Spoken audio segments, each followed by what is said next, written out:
Shalom à toutes et à tous, bienvenue à Wake Up, c'est lundi aujourd'hui, content de vous retrouver, on espère bien que votre week-end a été un week-end heureux, merveilleux et que vous avez passé un excellent dimanche et que le Saint-Esprit s'est révélé à vous. Cette semaine, nous avons la foi que Dieu sera encore à vos côtés et qu'il vous fera voir sa gloire. Le pasteur François Doubi est avec nous. Pasteur Shalom. Shalom, Maniel. Vous allez bien? Dieu fait grâce. Merci d'être avec nous ce matin. Merci.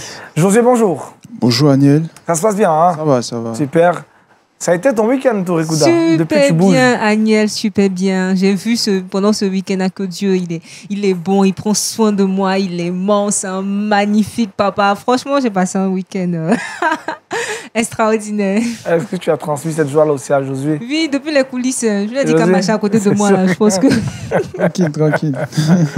Stéphane, bonjour. Bonjour Aniel. Ça va? Ça va très bien. Super. Alors Stéphane, avec toi, on parlera de la mission de la vision. Voilà. Savoir, est-ce que c'est la même chose ou est-ce que c'est différent? Est-ce que c'est plus important d'avoir une mission ou d'avoir une vision? Les deux, on verra. On verra. Ouais, j'ai hâte de savoir. Hein. C'est quoi la différence entre la mission et la vision? Est-ce qu'il y a des similitudes, des points de convergence ou de divergence? Avec Touré-Kouda? Aujourd'hui, encore, on va partager des astuces pour embellir notre quotidien. Et j'ai préparé pour vous 3 astuces, j'ai envie de dire, improbables avec le concombre. Avec le concombre. D'accord. Josué? Aujourd'hui, on va parler dans biographie de la conversion de Justin Bieber. Et dans le saviez-vous, on ira du côté de la Corée du Nord. On va parler d'une chrétienne qui a payé sa dîme à une ONG chrétienne. D'accord. Et sur la question de la dîme, Stéphane aura un mot. On commence toujours par la méditation. Vous connaissez le programme, le principe ne change pas, on ne déroge pas à la règle. Méditons ensemble.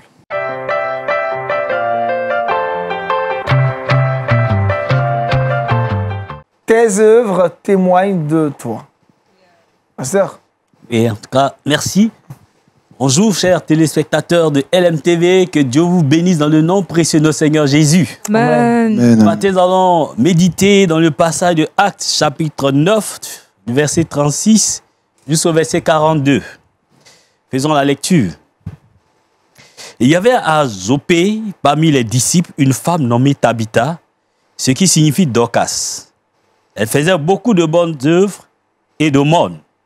Elle tomba malade dans ce temps-là et mourut.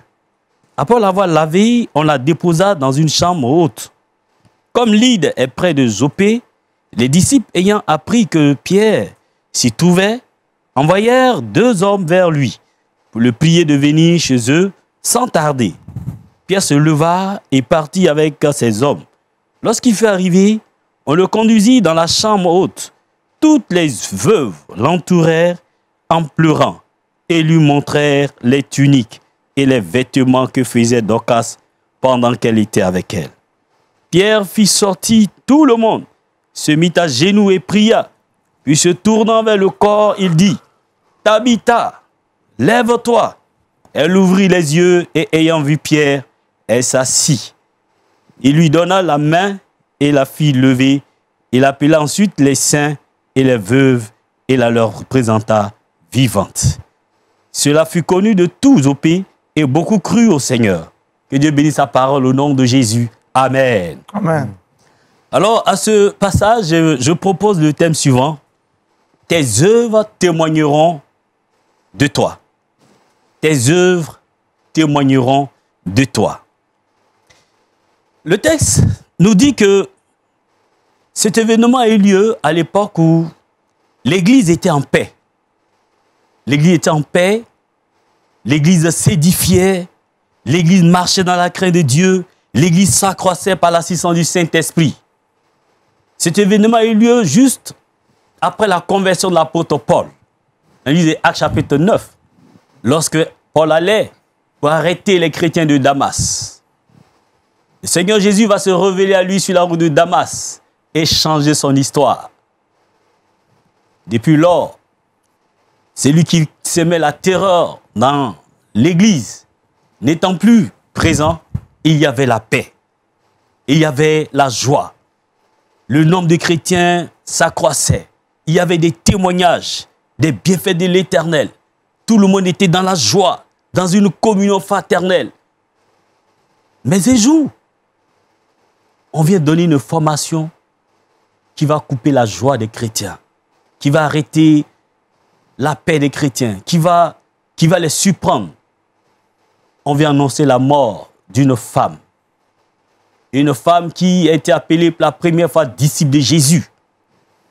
Elle s'appelait Tabitha, qui veut dire une gazelle. Et vous savez, quand on donne le nom gazelle, vous voyez, c'est un animal qui est joli à voir. Cet animal, elle était belle. Cette femme, Tabitha, physiquement, mais la Bible ne le décrit pas, mais Tabitha veut dire gazelle, qui veut dire en grec Dorcas. Et cette femme, elle perd la vie.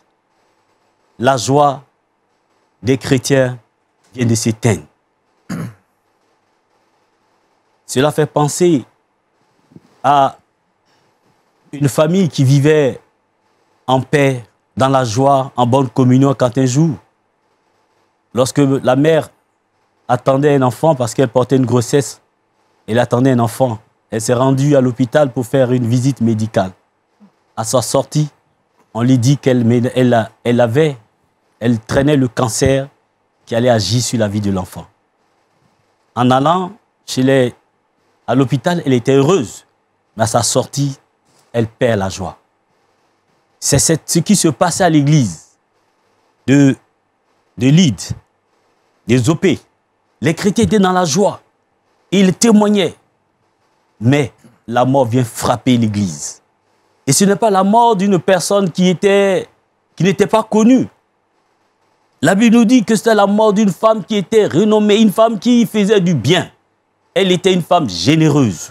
Elle a témoigné cela par des bonnes œuvres qu'elle a posées. La Bible dit que c'est une femme qui prenait soin des veuves. Elle confectionnait des vêtements et des tuniques qu'elle offrait aux veuves. Vous savez, cette époque était marquée au début par la persécution. Beaucoup de personnes avaient certainement perdu leur mari et ces veuves étaient restées à l'église fidèles au Seigneur Jésus-Christ. Et donc cette dame, elle a pris le soin de prendre soin de ces veuves. Elle leur a confectionné des vêtements. Elle leur a confectionné des tuniques. Elle faisait le bien. Et à cause de cette femme, la consolation était dans le cœur des veuves. Mais un jour, on vient informer ces veuves que celle qui vous fait du bien, celle qui vous confectionne les tuniques, vient de partir. Les chrétiens vont refuser la mort de Dorcas. L'Église, en général, a refusé cette mort. D'habitude, quand quelqu'un meurt, rapidement, on va l'enterrer. Mais ce jour, la mort de Dorcas n'a pas été acceptée de l'Église.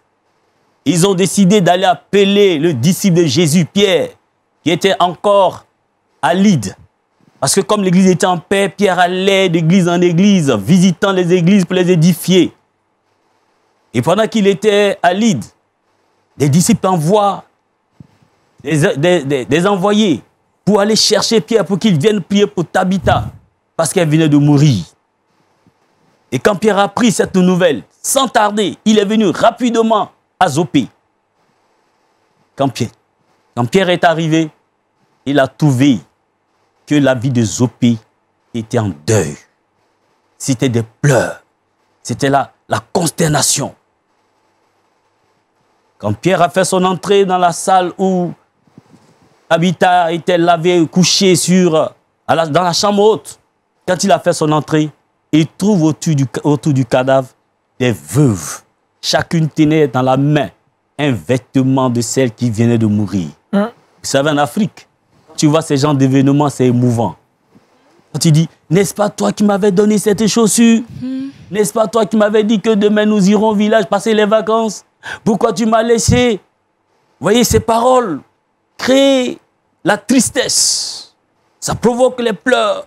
C'était la désolation. Frère, si quand tu vis ces événements, tu ne peux pas rester indifférent.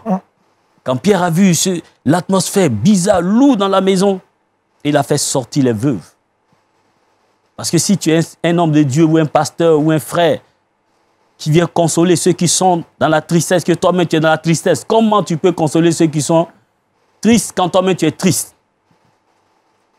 Et elle les a fait sortir, comme Jésus l'a fait aussi, quand il devait prier pour la fille qui était morte.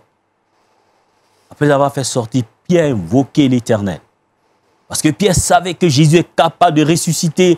Dans le livre de Jean chapitre 11, Pierre assistait à la résurrection de Lazare.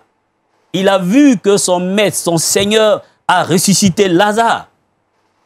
Donc il savait que Jésus est capable de ressusciter les morts. Vous savez, les disciples ne font que faire ce que le maître a fait. Et donc Pierre a intercédé pour que Tabitha revienne à la vie. Pour que Tabitha continue à faire le bien. Celle qui fait le bien, si elle part si tôt, quel témoignage cela peut avoir sur l'Église? C'est vrai. Plus tard, Tabitha est morte. Mais sa mort était trop inopinée. Une mort inattendue. Et donc Pierre a posé une action. Il a prié et Tabitha est revenue à la vie. Alléluia. C'est un miracle. Je vois qu'une femme qui par ses œuvres, à cause de ses bonnes actions, l'Église n'a pas accepté sa mort. Quand nous posons des bonnes actions dans notre vie, vous savez, l'homme passe, mais ses œuvres témoignent de lui.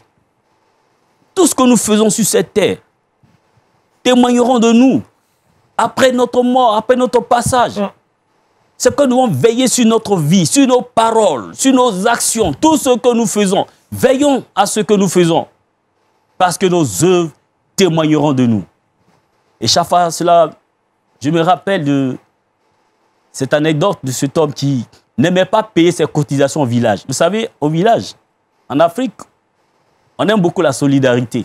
Oui. Ton père, un parent, chacun donne 1000 francs, 5000, 2000. Et puis, on essaie d'organiser les obsèques. Mais cet homme n'a jamais participé aux obsèques. Quand on dit de cotiser, il refuse. Jamais. Malheureusement, un jour, son tour est arrivé. Quand il est mort, les gens sont rassemblés autour de son corps. Ils disent, toi, tu es un mauvais type. Personne ne va t'enterrer. Tu es mauvais, tu n'as jamais payé les cotisations. Personne ne va... Tu vas pourrir ici. Les œuvres témoigneront de toi. Tout ce que tu fais, en bien comme en mal, témoigneront de toi. Rien n'est caché devant Dieu. Dans le ciel, le Seigneur nous récompensera aussi par rapport à nos œuvres. Sur la terre aussi, les gens témoigneront de nous. Abraham a laissé son témoignage.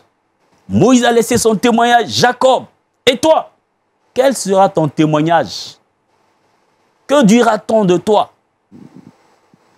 C'est pourquoi ce matin, chers frères et sœurs, le Seigneur Jésus t'interpelle.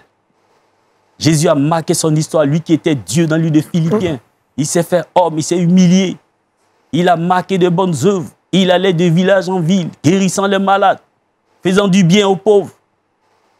Il est mort par la mort de la croix. C'est pourquoi Dieu l'a élevé au-dessus de tous les noms. Et il l'a fait asseoir au-dessus de tous les noms. Il est auprès de Dieu, il est à la droite du Père. Et il intercède pour nous, il intercède en notre faveur. Chers frères et sœurs, Amen. levons-nous et posons des bonnes actions. Nos œuvres témoigneront de nous. Voilà donc cette méditation, cette parole, cette pensée que Dieu avait mise sur mon cœur pour que je vous communique ce matin.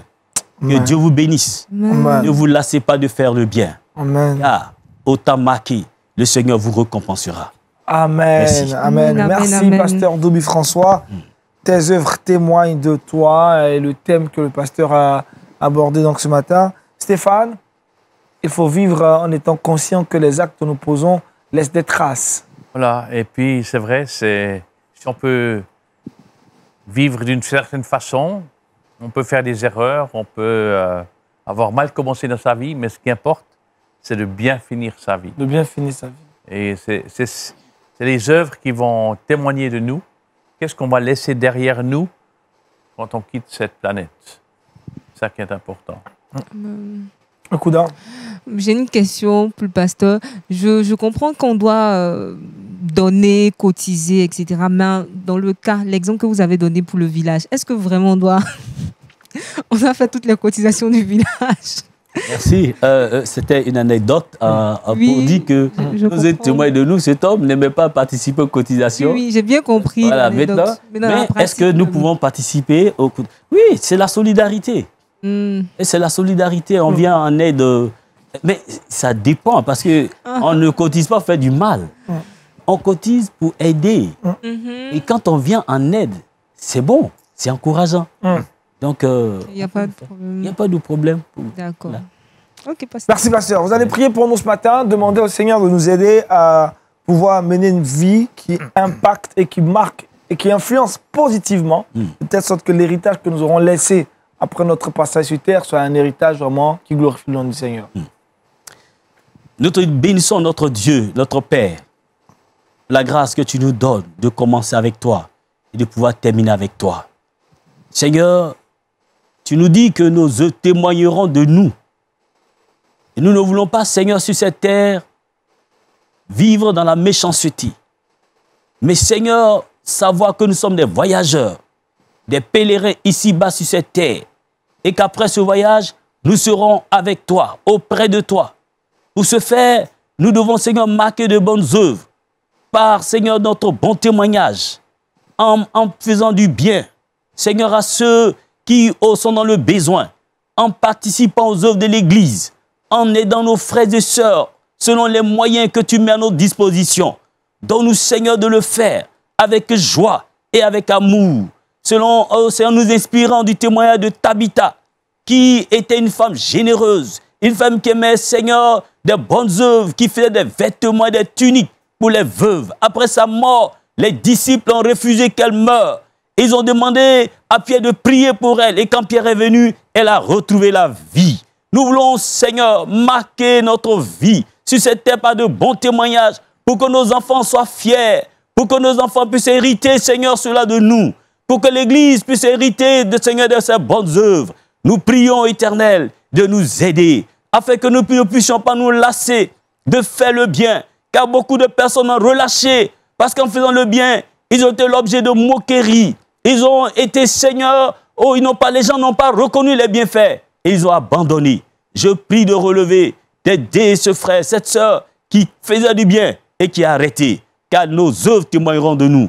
Merci parce que par le Saint-Esprit, tu viens nous fortifier à continuer de faire le bien. Au nom de Jésus, j'ai prié. Amen. Amen. Amen. Tes œuvres témoignent de toi. Une exhortation qui nous pousse à faire très, très attention à nos actes que nous posons, en étant conscients que ces actes laissent des traces, soit positives ou négatives. On avance dans cette émission et nous retrouvons maintenant Josué Djoba dans Culture Actu.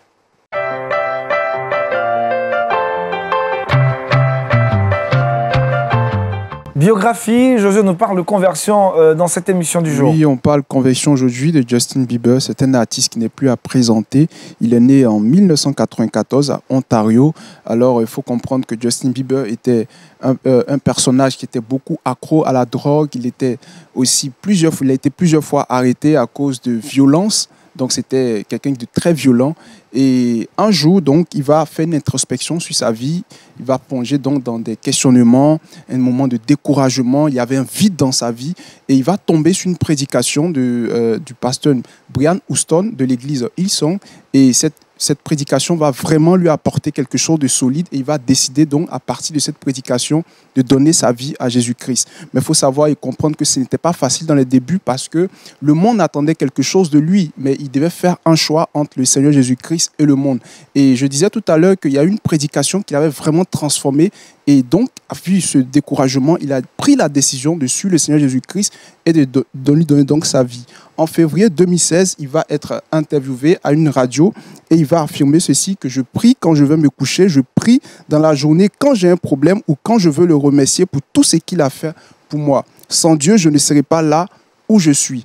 Et pour corroborer même ses propos, il va annuler une des tournées qu'il avait dénommée Purpose World Tour, donc le tour du monde, l'objectif tour du monde. Il va annuler cette tournée dans le but de témoigner donc de son désir de suivre le Seigneur Jésus-Christ, parce que cette tournée a été portée sur des musiques mondaines, sur des musiques païennes, et ne pouvait plus, en tant que chrétien, aller faire donc ce genre de tournée-là. Et il va décider d'annuler cette tournée-là pour témoigner de sa foi à l'égard du Seigneur Jésus-Christ. Wow. Et au vu de cela, son responsable du comité d'organisation va affirmer que tout me porte à croire que la vraie raison pour laquelle il arrête sa tournée est son envie de se reconnecter à sa foi chrétienne.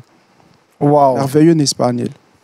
Merveilleux, très belle histoire, hein, la conversion de Justin Bieber, un artiste qu'on connaît, hein, il est connu Il est même suivi même souvent par les chrétiens. Ouais, suivi par les chrétiens et c'est une bonne nouvelle. Touré Kouda, je crois, tu l'as connu toi particulièrement. Oui, tu écoutais sa musique. Oui, je veux pas mentir. Tu as dansé sur certains de ses titres.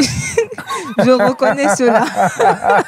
Et aujourd'hui, il est chrétien. Aujourd'hui, savoir que... Et j'aime, oui. Franchement, la conversion de Justin Bieber a touché beaucoup de jeunes dans le monde. Franchement, moi, quand j'ai vu c'était content, il dit Satan vient de prendre un gros coup de poing parce que ça, le seul fait qu'il s'affiche aujourd'hui, beaucoup de jeunes, franchement, se sont donnés à Christ. Beaucoup se sont posé des questions. Mais attends, c'est qui ce Jésus-là? Mais puis, il a réussi à toucher la vie de notre star comme ça. Donc, ça a été une bonne nouvelle pour nous. Stéphane? Très bonne nouvelle. Très bonne nouvelle. Comme quoi, Dieu atteint n'importe qui quand il veut. Dieu atteint n'importe qui quand il veut. Wow. Pasteur Doubi?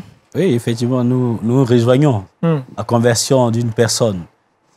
Ne fait que donner la joie, non seulement aux chrétiens sur la terre, mais dans le ciel. Dans le ciel. C'est la joie. La joie est grande. La joie est grande dans le ciel. Autre chose à savoir, Josué? Il envisage devenir pasteur. Ça, c'est autre chose. C'est fort, hein? C'est fort. Merci Josué Djoba de nous avoir rapporté cette information, biographie donc focus sur Justin Bieber. On parle maintenant d'une chose assez importante, de la mission de la vision. Y a-t-il une différence ou c'est pareil? Stéphane est là pour nous en dire plus. C'est notre invité du Wake Up et c'est maintenant que nous le recevons.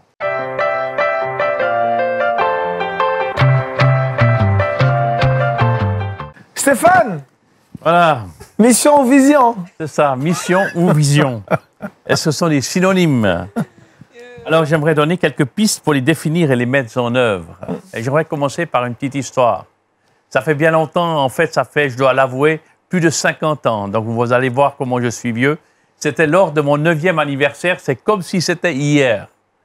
Et mes parents m'ont offert un train électrique. Je pense que la plupart d'entre vous, vous savez, vous n'avez jamais touché un petit train électrique dans votre salon. Vous êtes trop jeune, n'est-ce pas? Mais voilà, j'avais un petit train électrique. C'était un cercle avec une locomotive, avec quelques wagons et avec un transformateur 12 volts. Et puis, je voyais ça tourner et c'était mon rêve devenu réalité. Parce qu'il faut savoir qu'en Suisse, on a un réseau de trains très dense et la plupart des gens vont au travail avec le train. Et la voiture, oui, aujourd'hui, beaucoup vont aussi en voiture, mais le train est toujours un moyen de transport très prisé en Suisse et ils sont toujours à l'heure. Hein. Quand il part, on dit 12h12, il attend 30 secondes et il part. Et c'est pratiquement toujours à l'heure. Donc voilà. Donc c'est un rêve devenu réalité. Et puis ça fait que même des années plus tard, à l'âge d'adulte, quand j'étais déjà marié, quand je suis revenu de mission au Congo, j'avais 2 petits-fils, des petits-enfants. Et puis, j'ai commencé à développer ce train électrique, à faire une maquette, puisque je suis ébéniste de formation. Donc, j'ai acheté du bois, j'ai fait des ponts, j'ai acheté des rails, j'ai même acheté des petites maisons qu'on peut acheter, qui sont en petites pièces. On les monte ensemble, on colle les choses. J'ai fait des gares avec mes enfants. Je les ai introduits dans ce monde-là. Et puis, au Galta, j'ai fait une maquette de 3 mètres sur 2 mètres avec des montagnes et tout ça. Et en fait, mes enfants, ils n'avaient pas d'intérêt pour cela. Et moi-même aussi, ben voilà, faire tourner un train, c'est bien pour développer la construction et tout ça, mais une fois que ça tourne, ça tourne, quoi. Et puis, maintenant, il attrape la poussière. Ça fait maintenant des années. Il attrape la poussière. Mes enfants n'ont pas pris ça. Et puis, en fait, c'est un peu... Il n'y a pas eu de suite, vraiment. Et c'est un peu comme la mission, n'est-ce pas? La mission, on se fait l'idée de faire quelque chose pour une cause. Hein? On fait tourner le train. Ça représente un espace réduit de la réalité de ce moyen de transport encore bien présent en Europe occidentale. Faire tourner ce train électrique. Mais malheureusement, souvent, ça passe dans nos vies. Et souvent, on fait des choses dans notre vie. On travaille le bois, ou on travaille le métal, ou on enseigne. Et puis, au bout d'un certain temps, on se lasse. En fait, c'est ça la mission. Si elle n'a pas de passion, elle n'est pas alimentée par une vision, elle s'effrite et finalement, elle disparaît. Donc, la vision, c'est une image clairvoyante, une représentation mentale de ce que l'avenir est à moyen ou long terme. C'est en fait un rêve associé à une échéance. Cette image est bien présente, alimente notre façon de faire les choses afin que le rêve devienne réalité. Pensons au monde ferroviaire. Le train transporte des gens et des marchandises.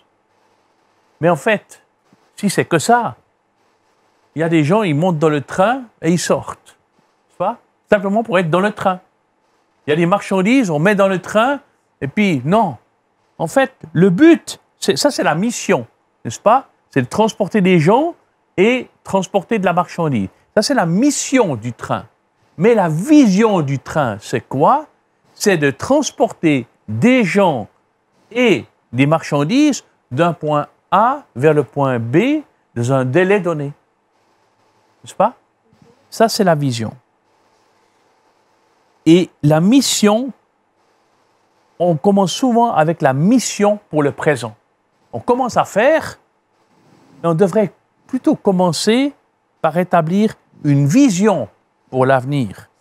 Une vision de ce qu'on veut voir accomplir dans un temps donné. La mission de Jésus, c'était de transformer ce monde, n'est-ce pas? Mais sa vision, c'était qu'il y ait des disciples qui peuvent aller continuer cette mission. Et pour cela, il est mort à la croix. Notre mission, c'est de prêcher l'Évangile, de faire des disciples. Il y a beaucoup d'églises, beaucoup d'associations chrétiennes qui ont une vision, mais ils n'ont pas qui ont une mission, mais ils n'ont pas de vision. Parce qu'on dit, on convertit les gens, on fait l'Évangile, mais en fait, on dit, alors combien de personnes on veut amener à Christ cette année? Combien de gens on veut faire grandir en maturité cette année? On n'en parle pas. On fait. Et c'est pour cela qu'il me semble que cette passion, elle disparaît, elle faiblit. Donc, comment élaborer une vision? Et là, un tout petit peu de pub, j'ai un livre qui s'appelle « Être un leader visionnaire » de Michael Hyatt et qui m'a beaucoup touché et puis qui parle de passer en revue 4 domaines pour un énoncé de vision. Premièrement, l'avenir de notre équipe. Considérer notre équipe. Faire un inventaire des talents, des ressources et des idées de notre équipe, de nos collaborateurs proches. Parce qu'on ne peut pas faire avec ce qu'on n'a pas. Deuxièmement, l'avenir de nos produits. Que voulons-nous offrir, même en tant qu'association chrétienne, comme Église? Quel est le but ultime? N'est-ce pas? Ce n'est pas le produit ou le service en lui-même, mais c'est les bienfaits que nos clients vont expérimenter. C'est le bienfait que les gens qui vont rencontrer Christ vont expérimenter. Alors, quel est l'avenir de cela? Troisièmement, l'avenir de nos ventes et du marketing. Alors bon, là, on dit, ah ouais, non, mais ça, c'est mondain. Non, parce que même en tant que chrétien, n'est-ce pas, les choses spirituelles qu'on a, eh bien, nous devons les promouvoir, les mettre à disposition. Alors, quelles sont les stratégies qui vont faire que les gens vont être attirés à l'Évangile? Quelles sont nos stratégies? Ou bien on va leur dire, comme on m'avait dit dans le temps, il y a bien des années, quand j'ai fait un study biblique, j'ai dit, mais ces gens-là, je ne peux pas les amener à l'Église. Ah, mais s'ils aiment Dieu, ils vont venir à l'Église. Et puis, s'ils veulent se convertir, ils vont comprendre. C'est une réponse trop facile, n'est-ce pas? C'est comme si le marchand de pain, il dit, s'ils ont faim, ils viendront acheter mon pain. S'il fait même du mauvais pain. Non, il doit avoir une stratégie, comment attirer les consommateurs. Et puis finalement, l'avenir de notre impact. L'énoncé de notre vision doit enfin décrire le résultat escompté, c'est-à-dire le fruit du travail de notre équipe, de nos produits et des ventes et du marketing. La question à se poser, quel sera notre impact ou influence dans notre société? Alors, c'est pour ça qu'il faut se poser la question en tant qu'Église, en tant qu'association, en tant qu'entreprise, n'est-ce pas? Quel est l'impact que j'aimerais apporter à la société? Et avec une échéance, le mieux, c'est à moyen terme, parce que si c'est trop court, on n'a pas le temps pour se préparer, et c'est trop long, eh bien, on risque de dormir, n'est-ce pas? De s'endormir. Mais à moyen terme, et puis il faut aussi le chiffrer. Et faire ça, cette démarche avec Dieu. Et si on a la vision, la mission ensuite peut se mettre en route. Et commençons par la vision et accompagnons-la de la mission que nous avons. Voilà un peu quelques éléments pour réflexion. Ça fait réfléchir. Pasteur Doubi? Réfléchis. Oui, en tout cas, c'est... J'ai missiologue. Oui, je suis missiologue, c'est ça. Et c'est passionnant.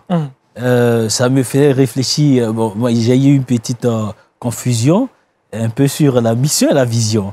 Parce que, comme vous l'avez dit, quand on a une mission accomplie, pour aller vers la mission, il faut être passionné pour atteindre cette Vision. D'accord. J'ai pensé que c'est la vision qui nous donne la force d'atteindre la mission, mais je pensais que Non, en fait, la mission, c'est pour ça que j'aime bien les images. Le train, il transporte des gens et des marchandises. C'est comme la mission, n'est-ce pas? C'est ce qu'on fait. C'est par exemple prêcher l'évangile. C'est faire grandir les disciples. C'est la mission. c'est ça. Mais la vision, c'est de dire, on part de là et on va là. Mais à quelle échéance, n'est-ce pas? Et à quelle vitesse? Et souvent, c'est ça qui fait défaut, c'est qu'on n'a pas de vision. Même dans une entreprise. Moi, je travaille à la Maison de la Bible. Même nous, qu'est-ce qu'on fait? Quel est le chiffre d'affaires qu'on veut atteindre? Quel est le nombre de librairies qu'on veut ouvrir? Quel est le nombre de livres qu'on veut publier? N'est-ce pas? Souvent, on fait, mais sans avoir une vision. Et ça, c'est le moteur. Parce que si on a un but à atteindre, c'est comme aujourd'hui, on fait tant de choses, mais si on n'a pas ce but à atteindre, on ne va pas être passionné. Ça. En tout cas, c'est ça. En tout cas, moi, je rejoins Stéphane sur ce point. Quand on doit atteindre, quand on a un objectif à atteindre et qu'on a une passion, on peut atteindre cet objectif. Voilà. Donc, en tout cas, parce que c'est intéressant. Merci bien. Merci. J'aime pas ça, Dominique. Moi, j'ai une question. Souvent, dans notre marche avec le Seigneur, on ne reçoit pas la vision en tant que telle. J'ai l'impression qu'au début, il nous donne des missions et après, on comprend là où on va, on a la vision. Est-ce que c'est un problème? Oui, c'est un problème. Parce qu'il ne faut pas attendre. On doit demander à Dieu. Je veux comprendre tout le film avant de jouer là-dedans. Il faut établir la vision avec Dieu. Il faut être à disposition. Parce que c'est ça, souvent, le défaut avec les chrétiens, c'est qu'ils pensent que Dieu, il va te réveiller. J'ai une vision pour toi. Ah, bon. Non. Il faut dire, je suis là, qu'est-ce que tu veux que je fasse de ma vie? Et puis, il donne une vision, une passion pour un... Par exemple, qu'est-ce qu'on demande à un enfant quand il a 10 ans? Qu'est-ce que tu veux faire quand tu seras grand? N'est-ce pas? Il dit, je vais être pilote d'avion, médecin, chauffeur de taxi. Et ça, ces rêves-là, qui sont dans l'enfant, c'est ça qui va faire qu'il va foncer dans des études et il va faire ci, il va faire ça. N'est-ce pas? Moi, j'avais comme vision d'être missionnaire, d'aller en Afrique, d'annoncer l'Évangile. Et j'ai tout fait pour. Et puis, j'ai fait ébéniste, j'ai fait charpentier, j'ai fait la comptabilité. Puis après, j'ai dit à Seigneur, mais qu'est-ce que je peux encore faire? Je vais là-bas 2 mois et je vais voir. Après, oui, pilote. OK, donc je suis revenu, j'ai fait pilote. Mais tout ça parce que j'avais une vision. Mais si je n'ai pas de vision, ça sera difficile. Ouais, c'est quand je m'inspire de Actes chapitre 2, le verset 17, le Seigneur dit, vos jeunes gens auront des visions. Parce que c'est le Saint-Esprit qui donne la vision, il donne la capacité, donne la force de pouvoir atteindre nos objectifs. Donc, je pense que la vision donne la capacité, la force de pouvoir atteindre l'objectif qu'on s'est fixé. Sans la vision, vraiment, je ne sais pas si tu peux avoir cette capacité de pouvoir atteindre l'objectif que tu t'es fixé. Est-ce que Dieu peut donner plusieurs visions à une personne? Stéphane? Bien sûr, dans différents domaines.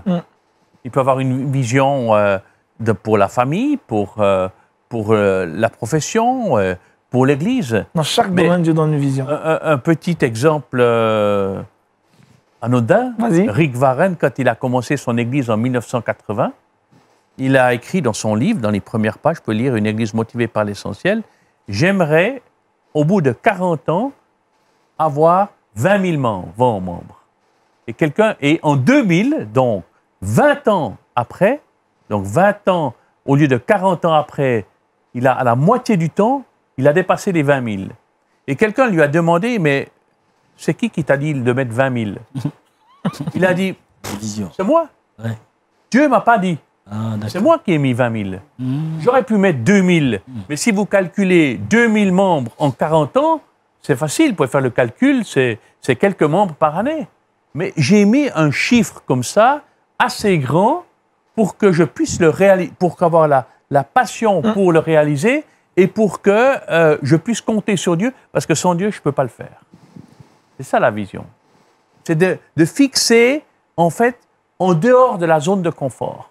Pas dans l'utopie, n'est-ce pas? Si je dis, j'ai 60 ans aujourd'hui, 62 ans, et je dis encore, pendant que je suis sur cette terre, j'aimerais aller sur la Lune. Ça, c'est de l'utopie, n'est-ce pas? Mais si je dis, j'ai le brevet de pilote bimoteur, j'aimerais encore, dans mes 20 ans, arriver à piloter un Airbus 330. C'est compliqué. Il faut y aller. Si j'ai les moyens, je peux y arriver.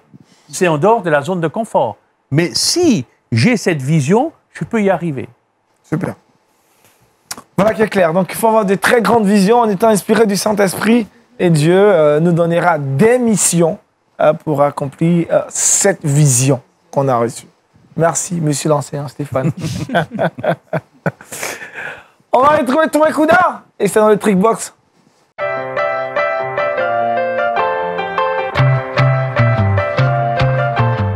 Touré Kouda a une mission dans cette émission. C'est laquelle? Oui, j'ai une mission.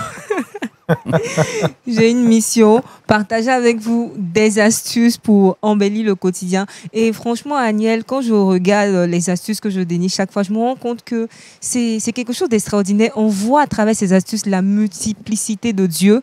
Voilà, il a fait une création et à son image d'ailleurs, parce que Dieu, il fait plusieurs choses à la fois. Et sa création aussi a plusieurs possibilités, fait plusieurs choses à la fois, comme le concombre. Donc, la première astuce, c'est pour nettoyer en fait les buées qui sont sur le miroir lorsqu'on finit de prendre une douche chaude. Je ne sais pas si ça vous arrive, vous avez fini de prendre une douche bien chaude et le miroir a une certaine nuée, buée toute blanche là qu'il recouvre. Donc, pour éviter cela, avant de prendre votre bain, prenez une tranche de concombre et passez cela sur le miroir. Vous verrez qu'après la douche, le miroir sera nickel, tout propre, comme si rien ne s'est passé, tout simplement. C'est super, n'est-ce pas?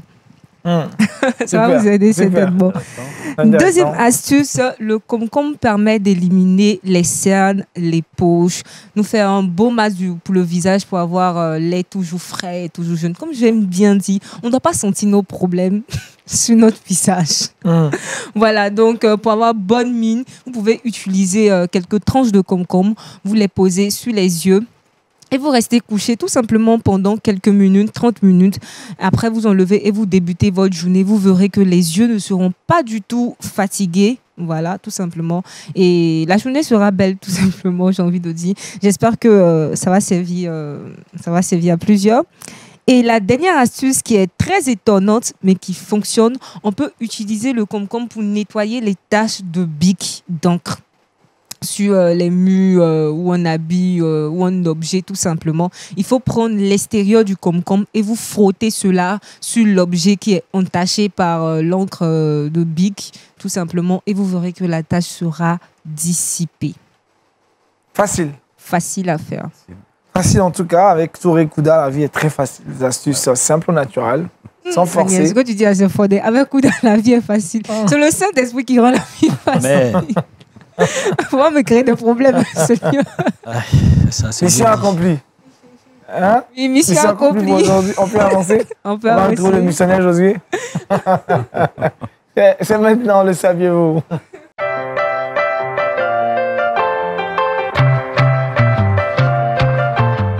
Avec Josué, nous sommes en mission en Corée du Nord. Nous sommes en mission en Corée du Nord, puisque la Corée du Nord est un pays qui a vraiment besoin de l'évangile. C'est un pays où vraiment prêcher l'évangile est très censuré. Les chrétiens même n'arrivent pas à se réunir pour manifester leur foi ou témoigner de leur amour pour le Seigneur Jésus-Christ. Mais comme la Bible le déclare, que plusieurs prophètes avaient fléchi genoux devant Baal, mais il y avait toujours une grâce qui qui s'est mis à part, qui s'est mis de côté. On retrouve donc une chrétienne qui a décidé de payer sa dîme à une ONG chrétienne. Donc, il faut savoir d'abord qu'elle a bénéficié d'une aide venant de cette ONG du nom de Open Doors. Cette ONG lui a envoyé des médicaments, de la nourriture, des vêtements, afin de lui permettre de survivre durant l'hiver. Mais lorsqu'elle a reçu tous ces présents, elle a décidé d'apporter sa dîme en retour pour témoigner donc de son obéissance et de sa fidélité à Dieu. Donc c'est un geste qui a vraiment marqué cette ONG-là, vu que ce geste pourrait entraîner des lourdes conséquences, car il s'agissait des 10% dont elle avait besoin pour tenir tout au long du rude hiver nord-coréen. Et ce, alors que le gouvernement impose des mesures drastiques avec une réduction des rations alimentaires et un manque de combustible pour se chauffer. Alors, l'organisation Open Doors honore la foi de Sam Young et appelle à prier pour elle et pour tous les chrétiens de la Corée du Nord. Stéphane? C'est touchant, hein, de voir des gens qui sont dans le besoin et puis qui encore donnent la dîme. Souvent, c'est ça qui nous touche. C'est comme la pauvre veuve qui, avec sa subsistance, elle donne encore dans le pot, dans Luc 21, n'est-ce pas? Donc, elle a donné tout son nécessaire. Voilà. Pasteur Dobi? Oui, vous voyez que la dîme sauve des gens. C'est-à-dire quand on donne ce qui appartient à Dieu, cela permet de sauver ou de continuer l'œuvre de Dieu. Et quand j'entends des gens dire que non, la dîme c'était avant, c'est plus possible, que c'était au temps des Lévitiques, parce qu'il y avait des gens qui étaient consacrés, donc on paie la dîme. Je leur pose la question aujourd'hui pour dire, est-ce qu'aujourd'hui Dieu appelle toujours? Je dis oui, Dieu appelle. Si Dieu appelle, ceux que Dieu appelle, là, ils font quoi? Non, qu'ils ne me disent, parce que dans l'Ancien Testament, on dit des Lévitiques qui étaient consacrés. C'est clair. Et il y a des gens que Dieu appelle aujourd'hui qui sont consacrés totalement, qui ne font rien que servir Dieu. En plein temps, ces gens, on les appelle comment? Donc, cette question il a vu que celui qui a porté sa dîme a pu sauver des vies. Il y a des choses, des débats sur lesquels, bon, on reviendra prochainement. En tout cas, que Dieu bénisse. C'est un sujet qui continue de faire débat. Hein. Moi, je dis souvent, la dîme, c'est premièrement un acte de reconnaissance sur ce qu'on a eu dans le passé. Yes. Deuxièmement, c'est un acte de priorité sur ce qu'on veut démontrer maintenant, les premiers 10%. Yes. Et troisièmement, c'est un acte de foi, parce que je fais confiance à Dieu. Yes. Amen. Merci. Donc, on se rejoint. Amen. Amen, amen. Merci beaucoup. Merci beaucoup. C'est un sujet, je crois que Stéphane est extraordinaire. Qu'est-ce qu'il faut savoir d'autre? C'est vraiment un geste à encourager et ça doit être un modèle pour tous les chrétiens du monde entier. Merci Josué. Verset boussole maintenant. Notre verset boussole du jour se trouve dans le livre de Galates 6, le verset 9. Ne nous lassons pas de faire le bien, car nous moissonnerons au temps convenable si nous ne nous relâchons pas. Tes œuvres témoignent de toi, ne relâche donc pas dans le bien que tu fais et Dieu se souviendra de toi. Merci au pasteur Dobi pour cette exhortation qui nous a encore une fois de plus exhorté à manifester de la générosité, de la libéralité, être toujours de bonnes personnes. Merci à Stéphane. Grâce à Stéphane, on sait maintenant la différence entre la vision et la mission. Voilà, et tout est clair. On saura où aller, comment faire les choses désormais. Voilà. Merci Stéphane. Merci à Touré Kouda, à Josué Djoba et à toute l'équipe de production de réalisation. On croit de tout cœur que vous démarrez cette journée dans de bonnes conditions et surtout que cette semaine est bénie. Demain, vous serez avec Daniel Kragby. Mercredi, je serai avec vous. Portez-vous bien et excellente suite de programme sur Lumière du Monde Télévision. Shalom chez vous.